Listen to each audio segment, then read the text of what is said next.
और जैसा कि आप देख रहे हैं कि मैं एक क्रच लेके चल रही हूँ, तो आई एम बायलैटरल एम्प्यूटी। मेरे दो पैर नहीं है, जो राइट पैर है वो अबाउ नहीं है और जो लेफ्ट वन है वो बिलो नहीं है। I am using prosthetic now and I am walking with this crutch. उसके पीछे एक रीज़न है, मैं बाय बर्थ ऐसी नहीं थी।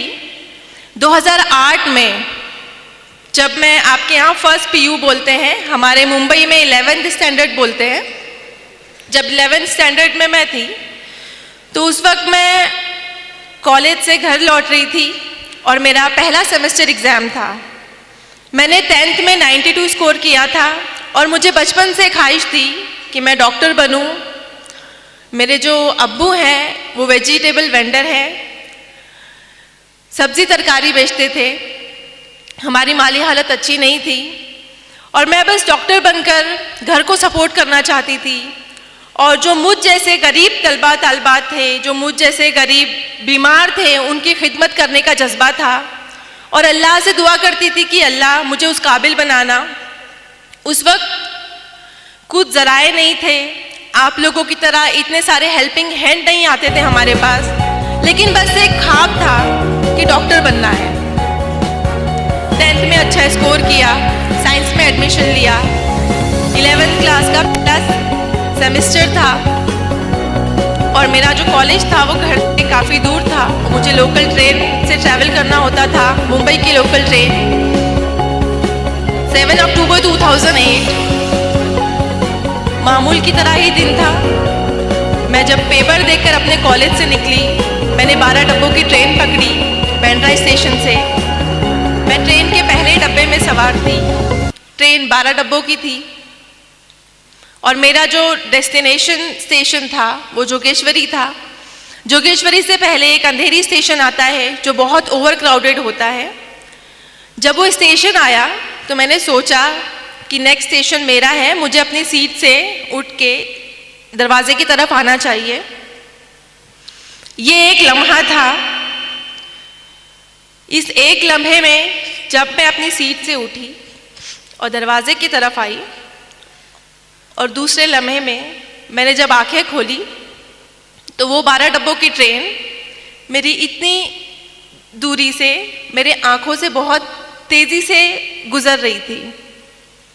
एक लम्हे के लिए मैंने सोचा कि मैं कोई ख्वाब देख रही हूँ। मैं तो ट्रेन के डब्बे में थी, ट्रेन की पटरियों पे कैसे आ गई हूँ और ट्रेन इतनी तेज़ी से मेरे सर के ऊपर से कैसे गुजर रही है। बस एक वहम था कि अल्लाह करे ये ख्वाब हो, लेकिन मैं पहले डब्बे में सवार थी। वो 12 डब्बों की ट्रेन मेरे दोनों पहियों से कुचल के चली गई।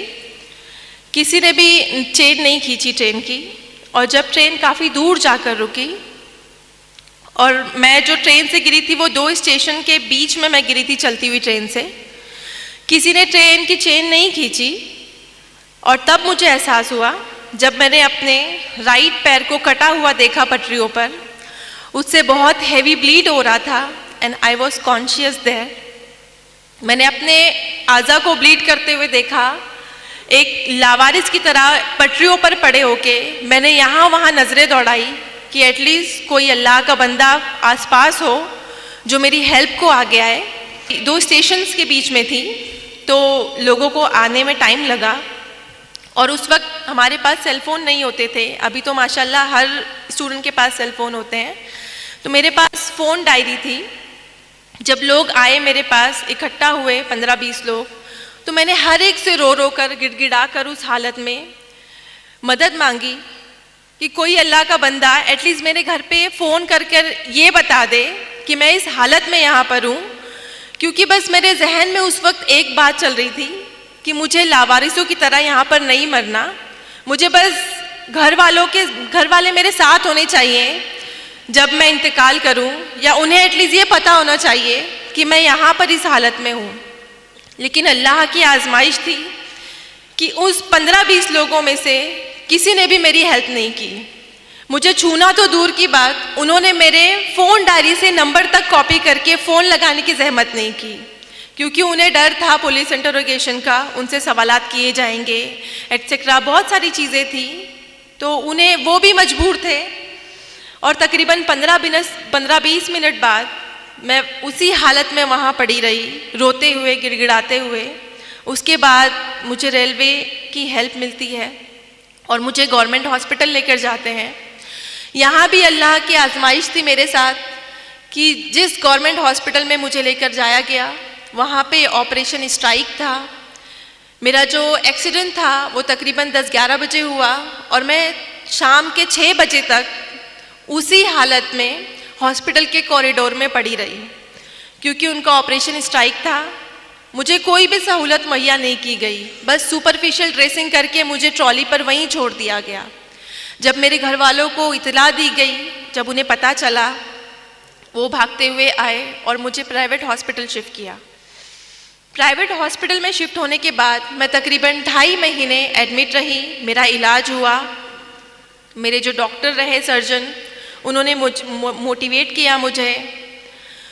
जब ये एक्सीडेंट हुआ मैं 16 साल की थी और एक लम्हे में दोनों पैर मुझसे छिन गए थे। जो राइट है वो above knee and left is below knee. उस वक्त मैं बहुत टूट गई थी। मेरा जो दिमाग था बहुत बुरी तरह से ज़ख्मी हो गया था जिस्म के साथ में। और जो लोग इयादत को आते थे वो उनके ज़बान पर यही बातें होती थी सेल्फ पिटेनेस की, कि 16 साल की बच्ची है, गरीब माँ बाप की औलाद है, ज़िंदगी भर माँ बाप के ऊपर बोझ बन के रहेगी, 2 पैर नहीं है, माजूर है, अपाहिज है, इसका कोई फ्यूचर नहीं है, इसको ज़िंदा क्यों रखा है। मैं भी अपने जहन में काफ़ी बातें सोचती थी और मेरी जगह अगर कोई भी होता, कोई भी 16 साल का लड़का या लड़की होती तो वो भी यही सोचती कि इस ट्रेन एक्सीडेंट में अल्लाह ने मुझे दूसरी ज़िंदगी तो दी, लेकिन इस तरह की बेबस वाली ज़िंदगी कि मैं एक तरफ से दूसरी तरफ खुद से करवट नहीं ले सकती हूँ, मैं खुद से वॉशरूम नहीं जा सकती हूँ। मुझे मेरी अम्मी गोद में उठाकर यहाँ से वहाँ वॉशरूम लेके जाती थी। तो पूरी तरह से मैं अम्मी के ऊपर, घर वालों के ऊपर डिपेंड हो गई थी। और वो डिपेंडेंसी की लाइफ मैं नहीं चाहती अल्लाह किसी को दे, लेकिन उन हालात में और लोगों के जो जुमले होते थे वो मुझे सोचने पर मजबूर कर देते थे कि सच में अल्लाह तूने मुझे दूसरी ज़िंदगी क्यों दी। मुझसे 2 पैर छीन लिए लेकिन मुझे ज़िंदा रखा। उस क्यों का जवाब मैं बहुत शिकवे करती अल्लाह से कि अल्लाह ने मुझे ज़िंदा क्यों रखा। हर एक दिन दर्द से गुजरता मेरा। जब भी ड्रेसिंग होती हॉस्पिटल में मेरी चींखें गुजा करती थी, लेकिन मैं हमेशा शिकवा गुजार होती अल्लाह से कि अल्लाह ने मुझे दूसरी ज़िंदगी क्यों दी, तूने क्यों ज़िंदा रखा मुझे। उसका जवाब मेरी अम्मी ने कुछ अल्फाज कहे जो मैं आपको बताना चाहती हूँ। मेरी अम्मी ने मुझे बस ये कहा कि बेटा हम अशरफुल मखलूक़ात हैं, लेकिन हमें गैब का इल्म नहीं है। गैब का इल्म सिर्फ अल्लाह रब्बुल इज़्ज़त को है। आपके पास पूरा जिस्म है, आपके पास दिमाग है, आपके पास हाथ है, आपके पास आँखें हैं, आपसे सिर्फ छीना है तो क्या 2 मामूली पैर, सिर्फ 2 पैर लिए अल्लाह ने आपसे, और वो भी अल्लाह की चीज़ थी। तो उससे शिकवा कैसा। आपके पास दिमाग है, आपके पास आँखें हैं, हाथ हैं, आप पढ़ाई करो, अपना ख्वाब पूरा करो। तो इस मोटिवेशन में मेरी घर वालों ने बहुत सपोर्ट किया। मेरे स्कूल और कॉलेजेस के असातिज़ा ने, मेरे डॉक्टर ने मुझे मोटिवेट किया और उन्होंने कहा कि आपके 2 पैर नहीं है तो क्या हुआ, आप चल नहीं सकती हैं तो क्या हुआ, आप डॉक्टर बन सकते हो। और इंशाअल्लाह आप एक दिन ऐसे चलोगे प्रोस्थेटिक लेग से कि सामने वाला देखकर आपको अंदाज़ा नहीं लगा पाएगा कि आपके पास 2 पैर नहीं है। उस वक्त मुझे लगता था कि ये सारी तसल्ली वाली बातें हैं, ऐसा कुछ नहीं होता। लेकिन मैंने हिम्मत नहीं हारी। मैंने सोचा कि जब अम्मी कह रही हैं, सारे घर वाले कह रहे हैं कि अल्लाह ने कुछ प्लान किया है मेरे लिए जो मुझे अभी दिखाई नहीं दे रहा। मुझे सिर्फ मुश्किलें नज़र आ रही हैं कि मेरे पास 2 पैर नहीं है, लेकिन उसके आगे का अजर शायद मैं नहीं देख पा रही हूँ, जिसके लिए मुझे मेहनत करनी है। तो मैंने मेहनत स्टार्ट की, मैंने स्टडी की।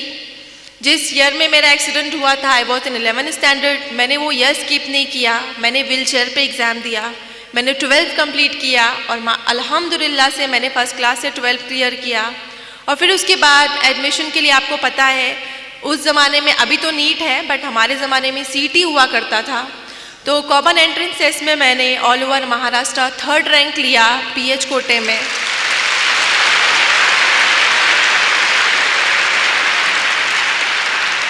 थर्ड रैंक लेने के बाद जिस तरह आपको खुशी हो रही है, मुझे इससे ज़्यादा खुशी हुई थी कि अल्हम्दुलिल्लाह मैं अपने ख्वाब के बहुत नज़दीक हूँ। और उसी दौरान मुझे ये प्रोस्थेटिक लगे, बायलैटरल जो प्रोस्थेटिक है मेरे नकली पैर, इससे मैंने चलना फिरना सीखा और मैंने 12th एग्ज़ाम क्लियर किया, सीईटी क्लियर किया। लेकिन यहाँ पर भी अल्लाह ने आजमाइश रखी मेरे लिए। मेडिकल में एडमिशन के लिए सारे डिसेबल पीपल को एक काउंसलिंग होती है, मेडिकल एग्जामिनेशन होता है और वहाँ पर हमारा डिसेबिलिटी परसेंटेज डिसाइड किया जाता है कि how much disable we are. तो वहाँ पे जब हम काउंसलिंग को गए, बहुत सारे कैंडिडेट आए हुए थे, मैं भी उनमें से एक थी। जब मेरा एग्जामिनेशन किया उन्होंने, तो मुझे मेरे डिसेबिलिटी सर्टिफिकेट पे उन्होंने 89% डिसेबल लिखा। और मेडिकल में एक क्राइटेरिया है, 20 ईयर्स क्लॉ है कि कोई भी फिजिकल डिसेबल जो कैंडिडेट है, जो उम्मीदवार है मेडिकल में एडमिशन के लिए, वो 40 to 70 के बीच में डिसेबल हुआ तो ही एडमिशन के लिए एलिजिबल है, वरना उसे एडमिशन नहीं मिलता है। तो I was more than 70% disable that time. और तो मुझे मेडिकल में एडमिशन के लिए डिनाई किया गया कि आप 89% डिसेबल हो, आप 2 क्रचेस यूज़ करते हो, आपके पास 2 पैर नहीं है, तो आप मेडिकल में एडमिशन नहीं ले सकते हो, आप डॉक्टर नहीं बन सकते हो। उस वक्त जो मायूसी की लहर थी मेरे अंदर, वो मेरे एक्सीडेंट के वक्त से ज़्यादा थी, क्योंकि मैंने बहुत मुश्किलों से अपने आप को समेटा था।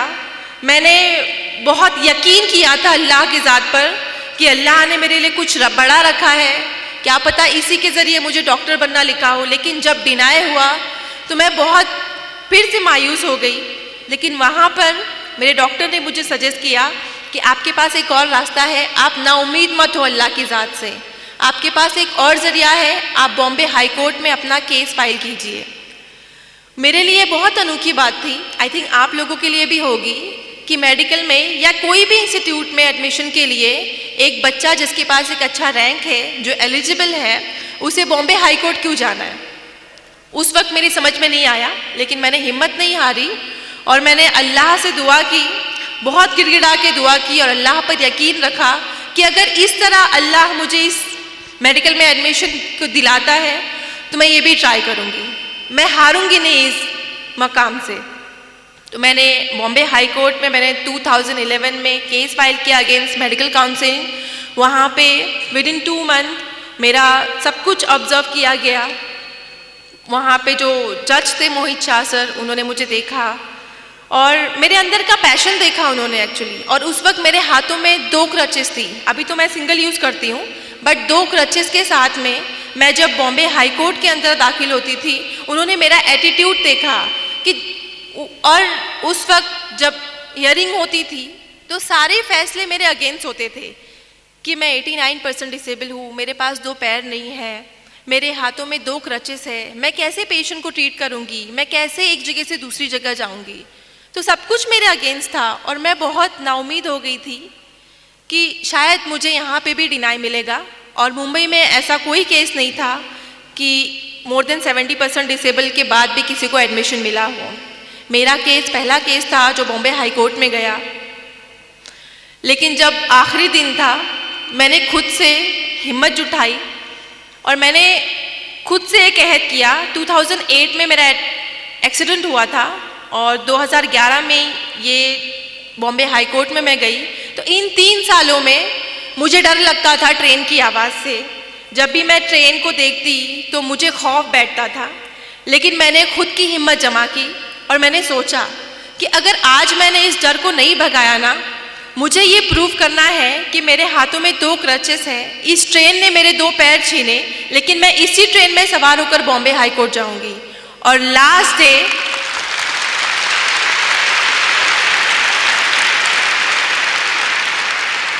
कोर्ट हियरिंग का फाइनल डे था, जब मेरे फेवर या अगेंस्ट में फैसला आने वाला था, मैंने ये रिस्क लिया।